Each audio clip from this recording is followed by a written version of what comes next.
குரு வணக்கமே திருவணக்கம், குருவாக்கே திருவாக்கு. உலகெங்கும் வாழும் தமிழ் பெருமக்களுக்கு வணக்கம்.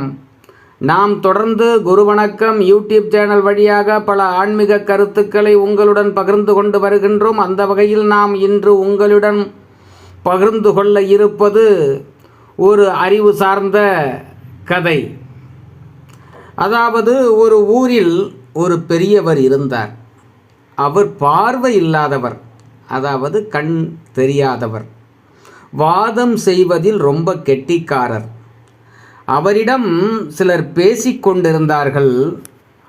அப்போது ஒருவர் சொன்னார், சூரியன் வெளிச்சத்தை கொடுக்கிறது, சந்திரன் அதாவது நிலா வெளிச்சத்தை கொடுக்கிறது என்று ஒருவர் சொன்னார்.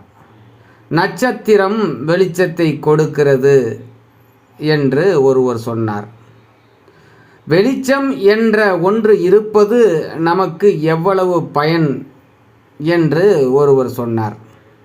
உடனே பார்வை இல்லாத அந்த பெரியவர், வெளிச்சம் என்ற ஒன்று உண்மையில் இருக்கிறதா என்று கேட்டார்.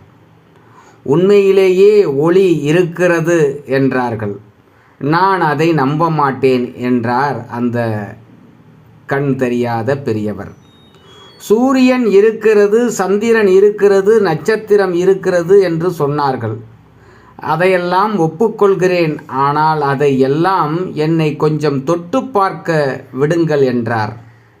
அதையெல்லாம் தொட்டு அறிய முடியாது என்றார்கள். அப்படி என்றால் முகர்ந்து பார்க்கிறேன் என்று அந்த கண் தெரியாத பெரியவர் சொன்னார். ஏதாவது வாசனை வருகிறதா என்று முகர்ந்து பார்க்கிறேன் என்றும் சொன்னார். அதுவும் முடியாது என்றார்கள் அவரை சுற்றி இருந்தவர்கள். பெரியவர், சரி பரவாயில்லை, முரசு அடிப்பது போல் அடித்து பார்க்கவாவது ஏற்பாடு செய்யுங்களேன், நான் அந்த சத்தத்தை உணர்ந்து கொள்கிறேன் என்றார். அதுவும் சாத்தியமில்லை என்றார்கள் சுற்றி இருந்தவர்கள். சரி, அந்த வெளிச்சத்தில் கொஞ்சம் எடுத்து என் கையில் கொடுங்கள், வாயில் போட்டு விழுங்கி ருசி பார்த்து ருசி எப்படி இருக்கு என்று நான் அறிந்து கொள்கிறேன் என்றார் அந்த பெரியவர். அதுவும் முடியாது என்றார்கள் சுற்றி இருந்தவர்கள். நாங்கள் சொல்வதை நீங்கள் நம்பவில்லையா என்று கேட்டார்கள்.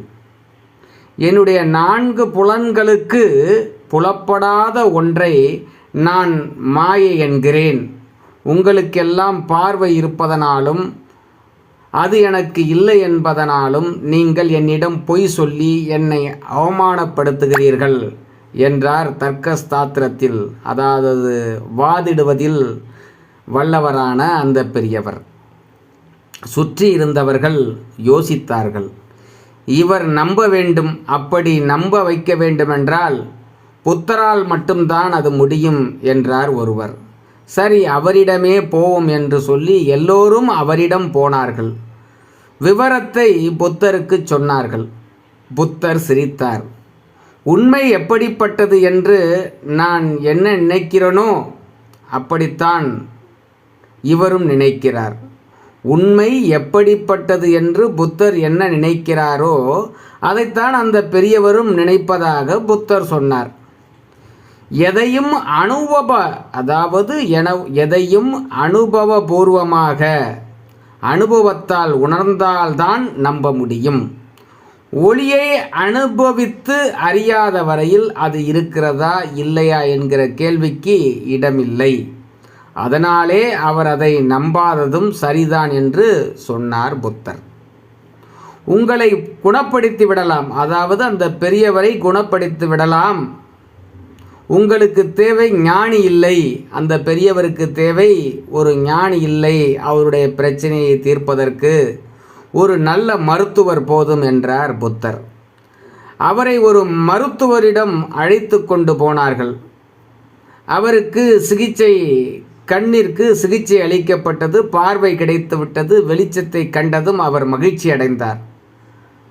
பின்னர் அந்த பெரியவர் புத்தரை வந்து பார்த்து வணங்கினார்.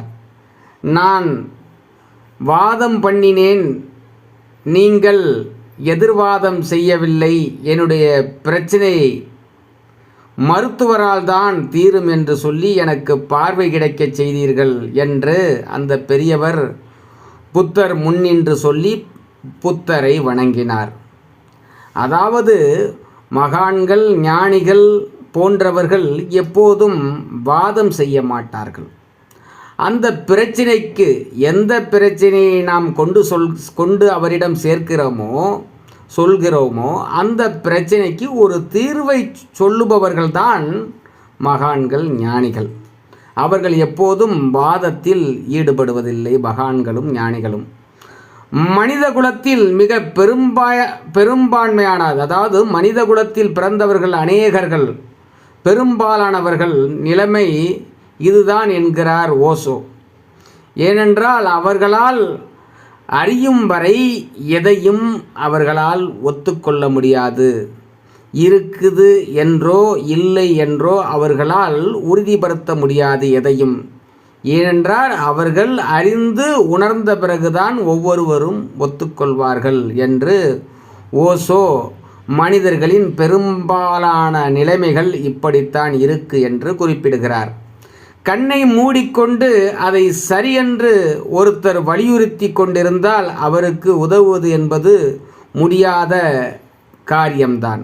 கண்ணை மூடிக்கொண்டு எதையும் சரி என்று ஒருத்தர் வலியுறுத்தி கொண்டிருந்தால் அவருக்கு உதவுவது என்பது முடியாத காரியம்தான். இந்த காலத்தில் சில பேர் கண்களை திறந்து கொண்டும் சில காரியங்களை செய்கிறார்கள். இந்த காலத்தில் சில பேர் கண்களை திறந்து கொண்டும் சில காரியங்கள் செய்கிறார்கள். அது தவறு என்பது அவர்களுக்கு சில காலம் கழித்துதான் புரிகிறது. ஆக கண்களை திறந்து கொண்டு இருப்பவர்களும் செய்கிற காரியங்கள் சரியா என்று கேட்டால் அது சில வேளை தவறாகத்தான் இருக்கிறது. சில காலம் கழித்து தான் அவற்றை அறிய முடிகிறது. ஆகவே எல்லாம் உணர்ந்த ஞானிகளிடம் சென்று சரணடைந்து அவர்களுடைய திருவடிகளை வணங்கி நிற்கிற பொழுது உண்மை நமக்கு புலப்படும் என்பது தெரிய வருகிறது. ஆகவே குருவருளே திருவருள், குருவணக்கமே திருவணக்கம், குருவாக்கே திருவாக்கு, உலகெங்கும் வாழும் தமிழ் பெருமக்களுக்கு வணக்கம். தென்னாடுடைய சிவனே போற்றி, எந்நாட்டவர்க்கும் இறைவா போற்றி போற்றி.